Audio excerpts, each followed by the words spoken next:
Hi, welcome to Bad Movie Reviews.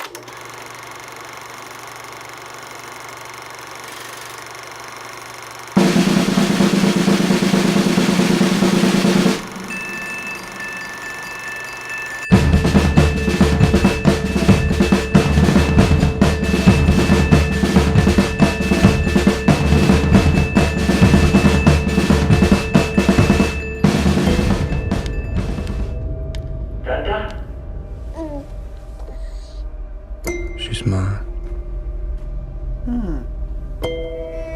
There are times in Claire Denis' new movie High Life that it's almost impossible to know what's on her mind. A positive review and a negative review for this flick won't be too different from each other. It just comes down to if you can get on Denis' wavelength. Most won't even come close. Deliberately challenging, you get the feeling that Denis doesn't care one iota if you like this movie or not. That cuts both ways for a filmmaker. On the one hand, it creates a freedom. On the other, it can hold the audience at a real distance. That's what happens here, unfortunately. But when my work is accomplished, when perfection is achieved, Then what? Fly away? You can't deny that filmmaker Claire Denis has a vision in High Life. That vision just happens to include poor fates for dogs, forced insemination, and sexual taboos. There's nothing wrong with that, though Denis' direction makes it all as unpleasant as possible. The cinematography by York Lassai has some beautiful shots, especially within the ugliness of the story. However, the script Denis wrote with Jeff Cox and Jean-Paul Fargo is obtuse to the point of utter frustration. there's nothing to... High Life it is in a way transcendent.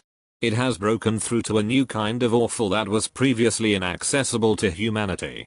Never before has a director taken the raw materials of extensive murder, rape, and animal cruelty, a Harry Potter and Twilight heartthrob, an extraordinary musician, one of the world's finest actresses, added in black holes, and yet made something from it as engrossing a coma and as comprehensible as senility.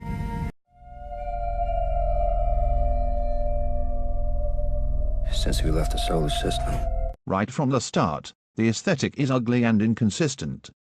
The spacesuits look like cheap props, the corridors look like a normal building hallway, despite the rooms looking like a real space station, and the computer controlling the mission has the font and interface of something from the 60s, but with today's hardware, though set in the far future.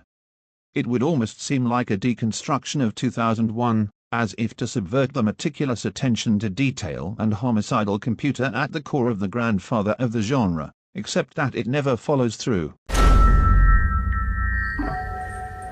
Served. High Life has all the subtlety of a 4chan post.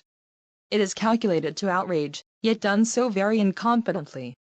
Rape, murder, and animal cruelty are the big guns of audience manipulation. They are used in cinema all the time, often to great effect. But if you're going to pull one out, it had better pay off. Here they're thrown in as if calculated outrage is the only point. The truth is that there is no message. This is just throwing in the kitchen sink of outrageous things, half-themes, and cinematic styles and hoping that the viewer will make something up to draw it together. Imagine a group of prisoners who are sent out to space in a ship, and one by one they die. Now cast Robert Pattinson, Juliette Binoche, Mia Goth and André Benjamin in the leads and wait for sparks to fly. And wait. And wait. Veteran French director Claire Denis marks her first English-language film with a snore of sci-fi thriller that sucks the life out of you like a black hole. Cheap-looking sets and costumes stop this autoerotic space odyssey from reaching its final destination.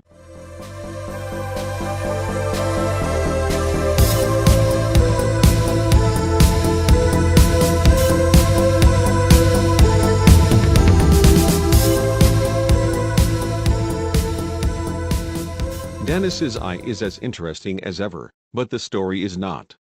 It's clear that Denis had, at least vaguely, wanted to examine the erosion of humanity in claustrophobic conditions, but she ham-fists out that tune monophonically: death, rape, violence, paternalistic love.